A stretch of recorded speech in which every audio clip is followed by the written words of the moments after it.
This is video 4. In video 4, we're covering the bones, the landmarks, the joints, the movements of the upper extremity.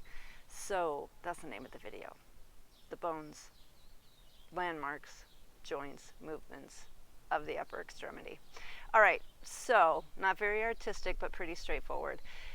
So we have 1,000 bajillion terms to cover today to talk about all the bones and all of the bumps and grooves, etc., on the bones of the upper extremity. And we'll review all the movements of the joints of the upper extremity. And then we'll be ready after that to dive into muscles, because at least muscles of the shoulder girdle and upper extremity, because we'll have all the landmarks down. Okay, so let's dive in and get started and start with naming the bones of the upper extremity. All right, so the names of the bones, here we go. So first is the humerus. This is the humerus,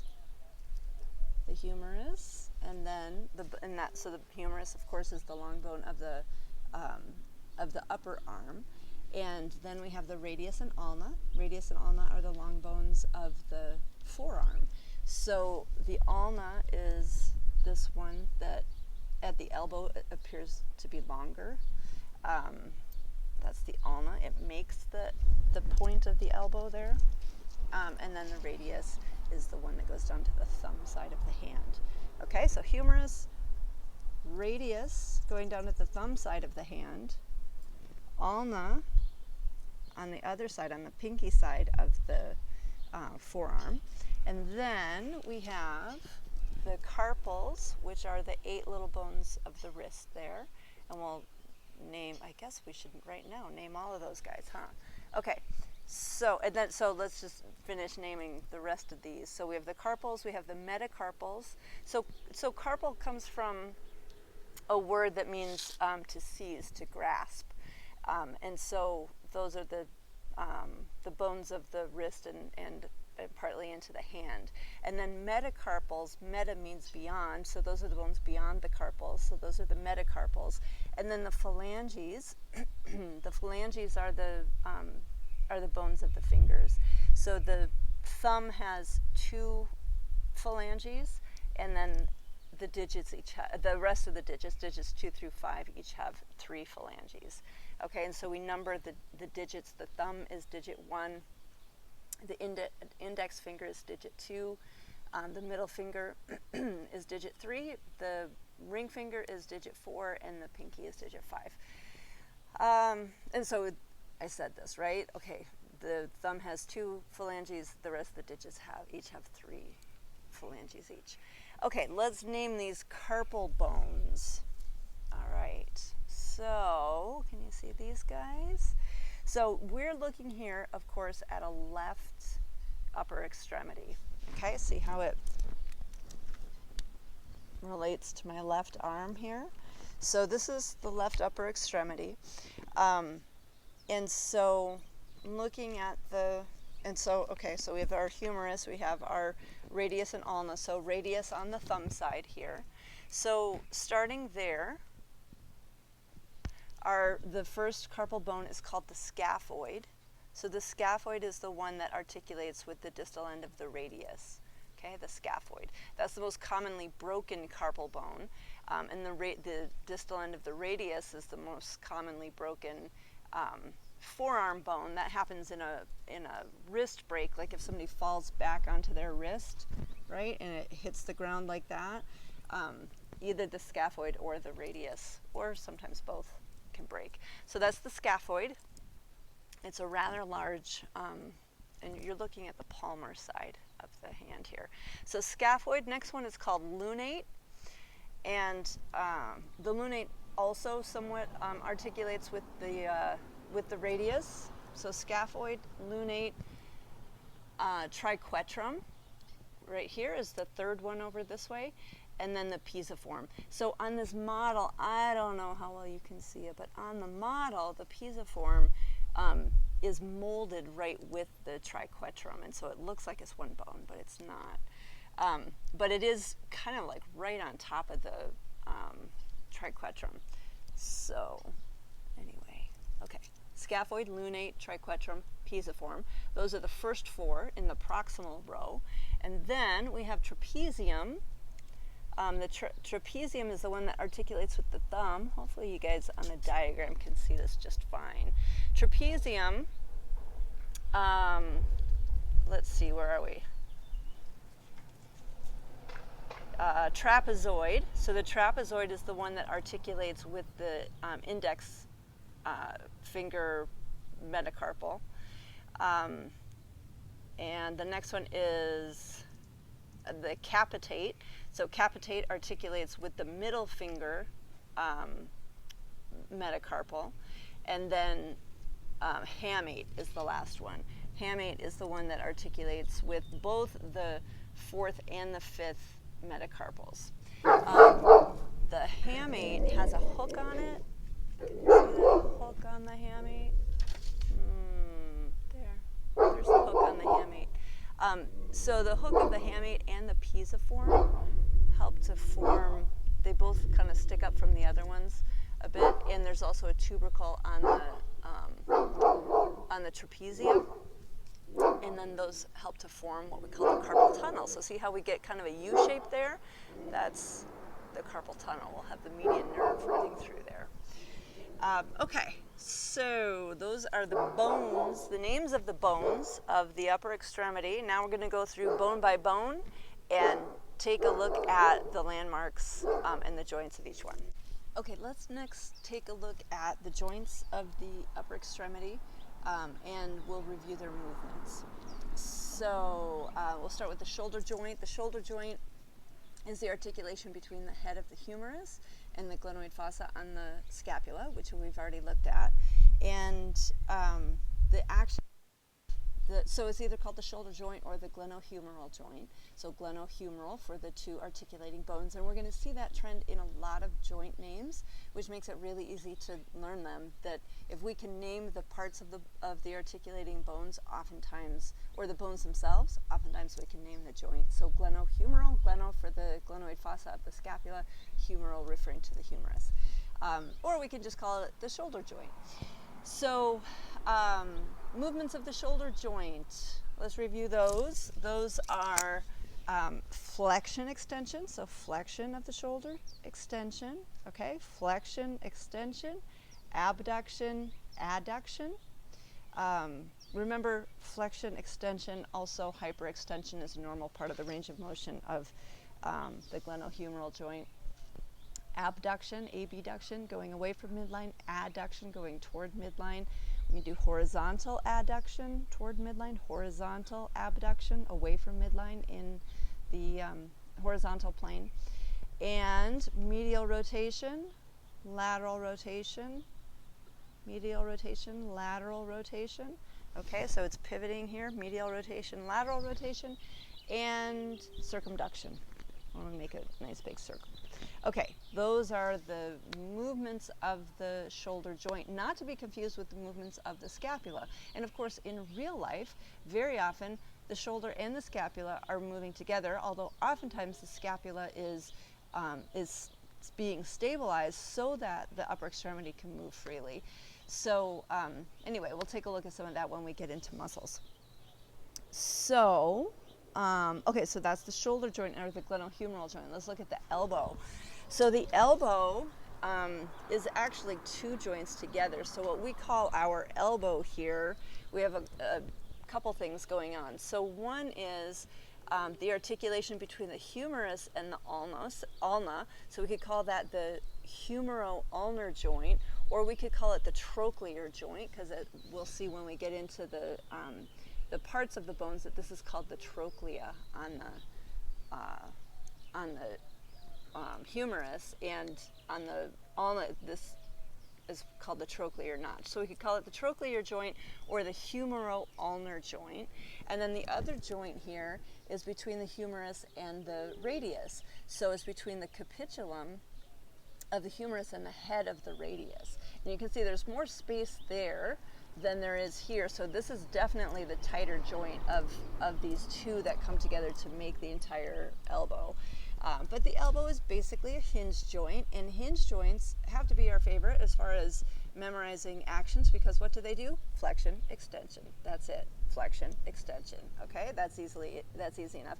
In the elbow, hyperextension is not part of the normal range of motion. So in the shoulder, hyperextension is part of the normal range of motion. In the elbow, we want 180 degrees and not beyond that. Although some people's elbows do hyperextend, but flexion, extension without any hyperextension, that's the range of motion for the elbow.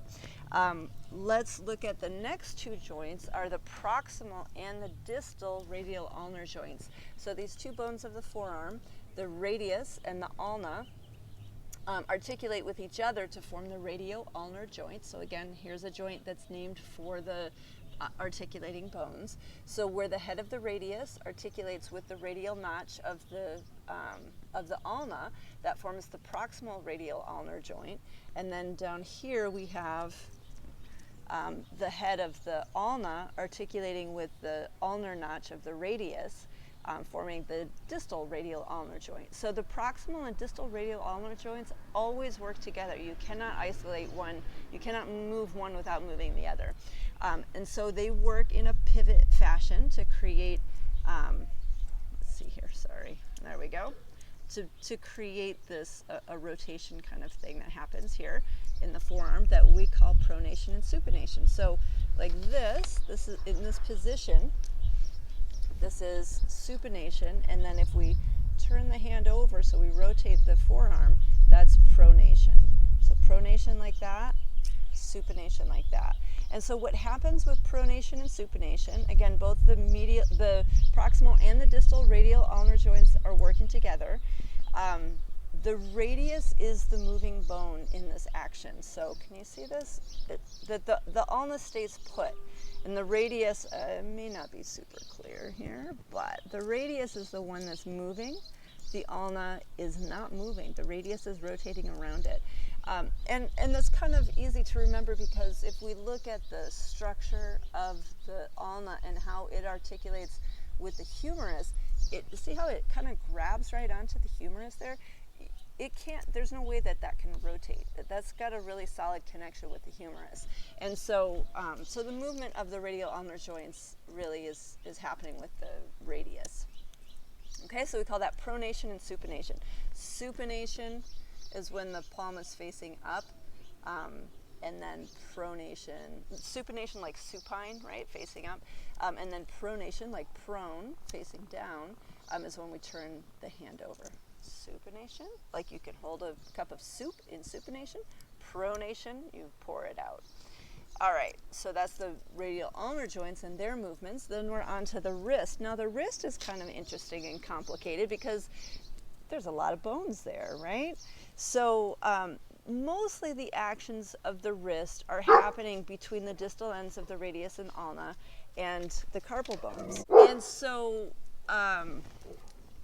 okay, so these, however, here's what I was going to say about that. However, some of the movement of the wrist occurs between these carpal bones. So it's not just the movement that's happening between the carpals and the distal ends of the radius and ulna.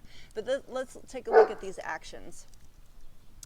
So the actions for the wrist are flexion, extension. So for the wrist, hyperextension is a normal part of the range of motion. So flexion, extension into hyperextension. And then we can have abduction and adduction, but what we're going to call it in the wrist is we're going to call it ulnar deviation and radial deviation and ulnar deviation, okay? Radial deviation, ulnar deviation. So when the hand deviates toward the radial side, that's radial deviation. When it deviates toward the ulnar side, that's ulnar deviation. And if you do that yourself, you notice you don't have as much range of motion one way as you do the other way. It's a little freer range of motion going to the radial side. Okay, so that's the wrist. Flexion, extension, ulnar deviation, radial deviation. And then we have a very special joint here. So these are just called intercarpal joints, the joints in between each of the carpal bones. And then we have joints that are called carpometacarpal joints. So those are the joints between each carpal that articulates with a metacarpal.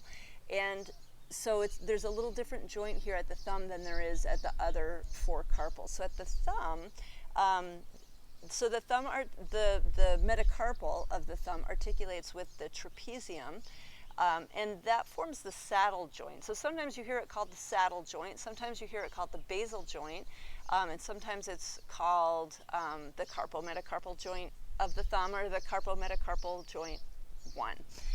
And so this joint, being a saddle joint, provides some special movement that the thumb can do. So, so the thumb does have movements that it does here between the metacarpal and the digit, and then it has movements that it does between the metacarpal and the trapezium. So between the metacarpal and the trapezium, what we get is this action, which is called opposition. So this is what gives us our opposable thumb, that the thumb can go across the hand and touch the other digits. So that happens at the carpometacarpal joint of the thumb. So we have opposition and reposition is what that action is called, opposition and reposition. And then the adduction and abduction that happens at the thumb is also happening at that carpometacarpal joint. So abduction, abduction, adduction. Remember, in the hand, adduction and abduction are moving toward or away from the midline of the hand, which is the middle finger, not toward or away from the midline of the whole body. Okay, so that's that special saddle joint of the thumb. And then onto the metacarpal phalangeal joints. So the metacarpal phalangeal joints are what we would tend to call our knuckles. So they're between the metacarpals and the proximal phalanges of all of the digits. So metacarpal phalangeal joints, they do flexion, extension, hyperextension is part of their normal range of motion, flexion, extension, and then they do adduction, abduction. So remember, though, with the thumb, the adduction, abduction is happening at the carpometacarpal joint, whereas the rest of the digits here, the adduction, abduction is happening at the metacarpal phalangeal joint. And then our last joints of the upper extremity are the interphalangeal joints. So the thumb only has one interphalangeal joint because it only has 2 phalanges. So it has a proximal phalanx and a distal phalanx, and which gives it one interphalangeal joint. And the interphalangeal joints do flexion, extension, and some people do hyperextension and some people don't. Flexion, extension, and then the other digits have a proximal phalanx, a middle phalanx, and a distal phalanx, which gives them 2 interphalangeal joints. So a proximal interphalangeal joint and a distal interphalangeal joint. And those joints all just do flexion, extension. Those are basic hinge joints. So flexion, extension, those are the actions that they do. And they do not do hyperextension much. Maybe some people have a little bit of hyperextension, but basically we don't have hyperextension happening in those joints. Okay, so those are the joints of the upper extremity and the movements that they do. And then next we're on to each of the bones and the landmarks on those bones. All right, let's take a look at the landmarks on the humerus. So we've already talked about the head of the humerus. That one's pretty easy. A lot of long bones have a head at one end, and so we're going to see that landmark come up quite a lot. So that's just a rounded articulating end of a long bone. That's the head of the humerus. Then also on the humerus we have a couple of tubercles. So let's orient, though. Whenever we're looking at a bone, we have to orient and figure out, are we looking at the right one or are we looking at the left one if we're looking at an extremity. So this is a left humerus. So on the humerus, the head is always going to be on the medial side. And, so we know that the head's on the medial side or faces medially, but then we have to figure out, are we looking at the front of it or are we looking at the back of it? So again, like I said, oftentimes in diagrams, the bones in diagrams are often a right version of the bone that we're looking at, and I'm showing you a left version. So your diagram might be a mirror image of this. So that just helps you to do a little mental acrobatics to try to get a good three-dimensional feel for these bones and the landmarks. So anyway, the head of the humerus, not really palpable because it's deep in the glenohumeral joint and not something that you can get your fingers on to palpate. So then there are two tubercles. So tubercles are raised areas on bones. There's a smaller one and a larger one, and so we're going to name these guys the lesser tubercle and the greater tubercle. So the greater tubercle is the more lateral aspect of the humerus, and the lesser tubercle is fairly anteriorly placed. So the lesser tubercle, and then you'll notice there's a groove in between. Can you see the groove? There's a groove in between these two tubercles. That's called the bicipital groove. It's sometimes called the intertubercular groove, meaning the groove between the two tubercles of the humerus. Your book calls it the bicipital groove. It's called the bicipital groove because the long head tendon of biceps brachii runs through that groove. So it's called the bicipital groove. So we have the lesser tubercle, the bicipital groove, and then the greater tubercle. Now on the greater tubercle, and it's hard to see on here, but there are three facets, a superior, middle, and inferior facet, and these are where three of the four rotator cuff muscles are attaching. So we'll get to see each of those muscles attaching there not too long from now. So anyway, superior, middle, and inferior facet on the greater tubercle. Our next landmark is the shaft, which is the long middle part of a long bone. About midway in the shaft, there's kind of a raised bump that's a little hard to see on this bone. Right here, I think you can kind of see it. That's called the deltoid tuberosity. So the deltoid tuberosity is named because the deltoid attaches there, the deltoid muscle. Okay, so we have the head, we have the lesser tubercle, we have the greater tubercle with its three facets, the superior, middle, and inferior. We have the bicipital groove. We have the deltoid tuberosity. We're doing good so far. Okay, and then down at the distal end of humerus, we've got lots and lots of landmarks here. Let's start with this area in through here that forms the elbow joint. So we had already mentioned the trochlea. The trochlea, so I'm going to cover up the capitulum so you can just see the trochlea. Okay, the trochlea, so on this model there's a split right in it so that the elbow moves, but in real life there's no cut there. But so the trochlea looks kind of like a spool, and if we bend the elbow we can see the trochlea here, and it's very rounded, and it's the thing that the ulna articulates with and makes this nice strong tight elbow joint. So that's the trochlea. And right next door to the trochlea is the capitulum. The capitulum has the word part capit in it, which refers to head. So this is round like a head. So the trochlea and the capitulum are the condyles of the humerus. So very often the long bones have something called condyles, which are where they articulate with another long bone to form a joint. So the trochlea is the medial condyle, and the capitulum is the lateral condyle of the humerus. Now, I'm telling you this, on a lot of long bones, they're just called the medial condyle and the lateral condyle. On the humerus, they have these specific names, the trochlea and the capitulum. But I'm telling you that they are condyles functionally, because that makes more sense for what these next landmarks are called. This landmark is called the medial epicondyle. So epicondyle means like around or above the condyle. So the medial epicondyle and the lateral epicondyle on this side, okay? The lateral epicondyle and the medial epicondyle. On your own body, the medial epicondyle is right here. So you can see it. I think you can see it. So we have, this is the ulna here, which we haven't gotten to yet, but this is the medial epicondyle that's part of the humerus, and that's what we call the funny bone, the medial epicondyle. All right, let's see. A couple of other landmarks on the humerus. We have, there are a couple of notches, and these notches, there's a notch just above the trochlea that's called the coronoid notch, because what we're going to see is the part of the ulna that fits into that notch when the elbow bends is called the coronoid process.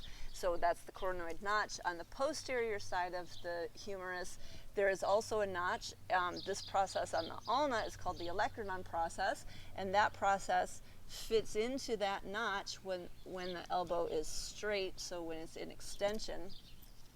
That is called the olecranon fossa. So the olecranon fossa receives the olecranon process, the coronoid fossa receives the coronoid process. And that is it for landmarks on the humerus. Let's move on to the ulna. So the ulna, kind of has a little bit of a complicated proximal end, but it's not terrible because I think I've mentioned almost all of these landmarks already. So let's start on the posterior aspect of the ulna. We have the olecranon process. So the olecranon process is the point of the elbow. So on your own body, it's that point right there. That's the point of the elbow. That's the olecranon process. So the olecranon process is kind of like this outside part of this, and is the most posterior part here. But can you see how the proximal end of the ulna sort of makes this claw shape in a sense? And so if this is a claw that you're making with your hand, the olecranon process is the finger part of the claw, and then the coronoid process down here is the thumb part of the claw. And then that whole thing holds on to the trochlea of the humerus to form the elbow. And so what would be the palmar aspect of that claw is called the trochlear notch. And so that trochlear notch of the ulna, that's the part that fits right over the trochlea of the humerus. Okay, so that's kind of the more complicated part of the proximal end of the ulna. The ulna also has a little notch. I'm not sure if you can see it here. There's a little notch right here that receives the head of the radius to form the proximal radial ulnar joint. So there's another little notch right there on the ulna called the radial notch. The ulna has a shaft, and then at the distal end of the ulna is the head of the ulna, and then kind of sticking off the head of the ulna is the styloid process. So styloid process, we'll see that on a lot of bones also. It's just like a little extension part, like kind of a stylus is something that you would write with or do stuff on a tablet with or whatever. It's like a pen or a pencil kind of a thing. So that's what that refers to, styloid process. Okay, so that's it for the ulna. And then the radius is, we're getting simpler and simpler as we go. It only has a few landmarks. It has the head, so we have the head of the radius here on the proximal end. So remember, the head articulates with the ulnar notch of the radius to form the proximal radial ulnar joint.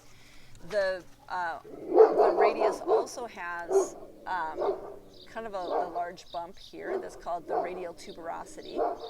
Okay, can you see that? That's the radial tuberosity right there. Both these bones have a shaft because they're long bones, and then the distal end of the radius has a styloid process here. So both the radius and the ulna have styloid processes at their distal end. So a styloid process here, and then there's an ulnar notch here where the head of the ulna fits into the radius to form the distal radial ulnar joint. Okay, and then we have named all of the carpals already. The metacarpals, so metacarpals 1 through 5 are very straightforward. They are long bones. They're not as long as some of the other bones we're looking at, but they have a head at their distal end and a base at their proximal end. They all have that, and that's their only landmarks is a head and a base. So the base articulates with the carpals, and the head articulates with the base of the proximal phalanges. So the phalanges also have a head and a base, and so same thing, the base is down on the proximal end, and it articulates with the head of the metacarpals, and so on up the phalanges. Let's see, and the phalanges are also long bones, even though they do get shorter and shorter as we go. Okay, I think that, and I already said the numbers, so 1, 2, 3, 4, 5, as far as numbering the digits or numbering the metacarpals or numbering the phalanges. Okay, so that's it for landmarks of the bones and joints and movements of the bones. Okay. So that's it for the bones and landmarks and the joints and their movements of the upper extremity. That is video 4. Coming up next in video 5 is we're doing an introduction to muscles.